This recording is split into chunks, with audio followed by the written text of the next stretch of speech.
আমরা আসলে সবাই বাবা মাকে খুব ভালোবাসি। কিন্তু বাবা মা বেঁচে থাকতে আমরা এটা অতটা বুঝতে পারি না। বাবা মা মারা যাওয়ার পরে বুঝতে পারি আসলে আমরা বাবা মাকে কতটা ভালোবাসি।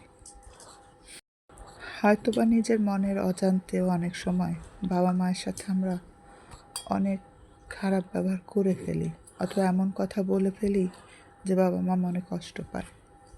বাবা মা মারা যাওয়ার পরে এই কথাগুলো ভেবে আমরা আরও বেশি কষ্ট পাই। তখন মনে হয় যদি এই কথাটা না বলতাম। মনের মধ্যে আফসোসটা কাজ করে। কিছু কাছের মানুষ থাকে, অনেক সময় পরিস্থিতির কারণেও এই কাছের মানুষগুলোর জন্য আমরা বাবা মায়ের সাথে খারাপ ব্যবহার করে ফেলি। বাবা মা মারা যাওয়ার পরে বোঝা যায় আসলে কাছের মানুষ বলতে কেউ নেই। কাছের মানুষ, আপন মানুষ যদি কেউ থাকে সেটা শুধুই তোমার বাবা মা।